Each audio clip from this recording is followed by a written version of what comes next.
Yeah, let's get it. What up, what up, what up, Eagle fans, Eagle Nation fans? Welcome to the Fan Cave, where it doesn't matter where you live as long as Eagle Pride is what you get. My name is G. Alfred Palmer, and they call me OGP. And you know the deal. It's time to get real. You see the ticker or the thumbnail, so you know what time it is. It's time to show one more video. Please like, subscribe, share, and hit the notification bell for when we share more Eagle content. I'm excited. I'm excited because it's that time of year. It's time for the NFL training camps to get started again, and I'm excited because I'm really feeling that there's going to be something really special done by the Eagles, the Philadelphia Eagles this year. Um, Tonight, today, whenever you're watching this afternoon, whenever you're watching this particular uh, broadcast, I want to start by talking about three players we need to watch as we prepare to go into training camp. I think there's three people. Actually, there's four, but I'm two of them are basically the same. At the same place, if you would. But there's three people. That's all I want to talk about. Three people that I think that we need to watch during training camp. Keep a very close eye on. The first one is Sanders, our running back. Now, why Sanders? Well, I think Sanders needs to be observed because of the year he had last year and the importance of this year. I really do think that Sanders is a top flight running back, but the league is changing. The league is changing to the place where running backs don't have as much influence, doesn't have as much need, especially if they have issues with catching the ball. However, running backs that can catch the ball seem to have some value, or at least more value than those running backs that can't.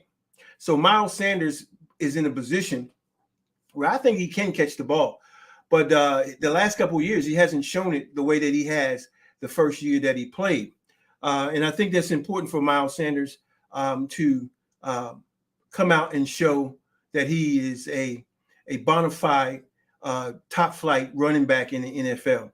I think that he's got a chip on his shoulder. I think the chip on his shoulder is indicative of him not scoring last year. What running back in the NFL that doesn't score a touchdown? I mean, you had some of his running mates that scored more than he did. He outgained them, but he didn't score touchdowns.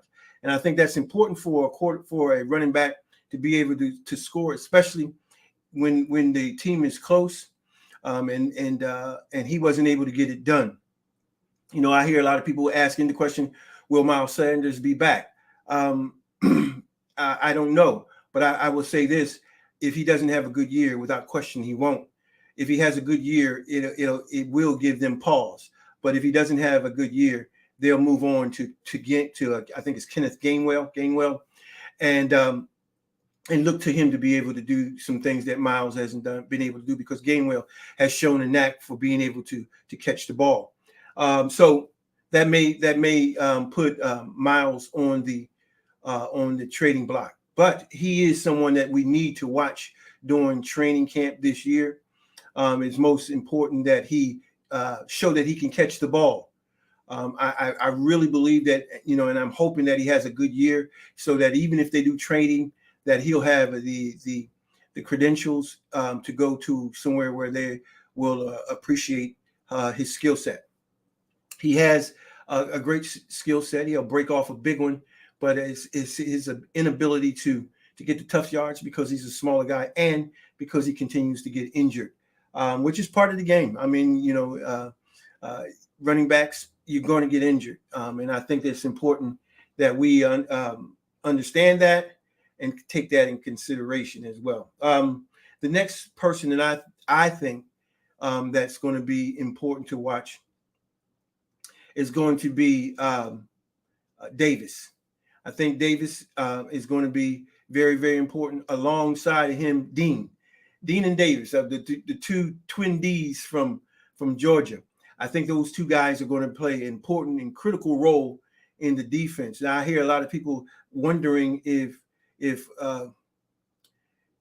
Kobe Dean is going to have the wherewithal to be a starting linebacker. Well, I have to remind us that this guy was the Buckets Award winner. He was the top flight, not only the top flight, but the top linebacker in the nation last year. So we're talking about a linebacker that, even though a lot of people passed on him, and I think I think that was a big mistake, and he's going to show that he is a bona fide superstar.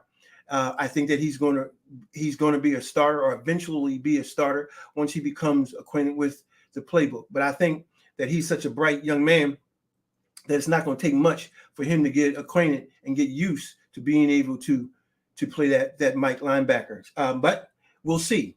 But the other piece to that is Davis. So if Davis is a young man that I think that needs to learn a lot, and I think that those that are around him are going to play an important role in mentoring him. I don't know if he's going to be ready this year, but I think that he has the capability of an All-Pro. Eventually, he has the potential of an All-Pro, and I think that he's one we need to watch to see how he comes along with understanding and playing. Let me get some things here for you. I need to put my banner up. There you go. The email, so that you can send to me any questions, comments, or concerns that you might have concerning some of the things that I might talk about. But getting back to Davis, when we talk about Davis, we talk about a young man who I think has much potential, and he's got a lot of area to grow in.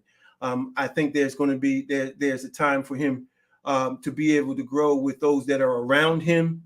I think that he's going to start slow and be eventually integrated into the scheme. But I think he's one that we need to watch to see if he's able to do some things, because to me, watching him play in Georgia, he simply outmatched a lot of those that he came up against. I'm not sure if he's going to be able to do that. I don't like how he doesn't have the ability to use his hands.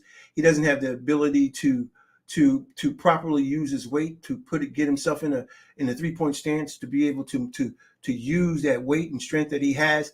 I think he has a lot to learn. He's got a lot of potential. I think as he learns some things, and we'll see a continued growth this year through Davis, and that by the end of the year, he's going to show great promise for the upcoming years. To the point that I think that that some of the other older linemen, defensive linemen, will probably be traded at the end of the year.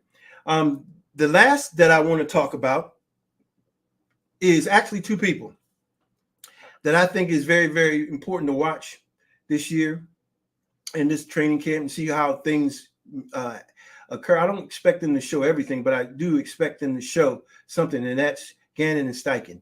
I think both of these guys, the offensive and defensive coordinators or game managers, or whatever you want to call them, they have to show, especially on the defense. I think Gannon has been overrated. He hasn't shown the ability to manage a defense. Now, there's not going to be an excuse for him not being able to manage this team, because everything's there. And what he needs to do is to put these guys in the position to succeed. And he, as a defensive coordinator, that's his job. If it doesn't happen, it's not the players, it's him. He has to be able to put these people in places where they will succeed. I think the defense is going to take great strides. I think it's going to be a top 5 defense this year, with the potential to be a top 5. If he does his job, I think you have the personnel to have a top 5 defense, but it's going to stem on what he does. I hear people saying that it's going to be a 3-4 and a 4-3. There's going to be a multiple kinds of defensive sets, and that will bode well for the defense being able to get to the quarterback, rush the quarterback, and take some of the strain and the pressure off of the defensive backs, which I think is going to be outstanding. I think this defense has the potential to be a top 5 defense if Gannon does his job. Now, on the flip side, I think Steichen is going to be a scapegoat if it if it doesn't work, because the bottom line is Sirianni is giving him the keys to the car, and if he crashes, then he's going to be the one to blame, and Sirianni is not, which I think was a strategic move on Sirianni's part. I believe that as an offensive coordinator, he's supposed to be able to run the offense, but evidently he's given the keys to Steichen, and if Steichen is able to manage, then good. But if not, he'll probably lose his job. So we need to watch these guys this coming training camp to see what they do and how they do, and at least give us some semblance of an idea of whether they can handle what's going to be coming their way this year. Because I think with both on offense and defense, we have improved the quality of players, and so it's important for these coordinators to do their job and put these people in winning positions and in a position where they can succeed. If they don't, then I think they should be gone. Okay, well, that's it for this broadcast. There's a lot going on. We got training camp and things. It's going to be a busy time coming up. It's time for us to get busy with the upcoming football year, and I'm excited because there's a lot going on. There's going to be I believe a practice that's going to be, I think it's the 7th of August that we're going to be. I'm going to be going to. I'll be broadcasting from there. So we'll be sharing with you from the link in Philadelphia, and looking forward to seeing and broadcasting to you live what our team looks like. So we're going to be broadcasting before then, without a shadow of a doubt, because training camp is coming up, and it's time. We're going to be coming with training camp reports on a daily basis, so that you can get a little, from our perspective, what's going on. Now, listen, I have to say this to you without shadow of a doubt.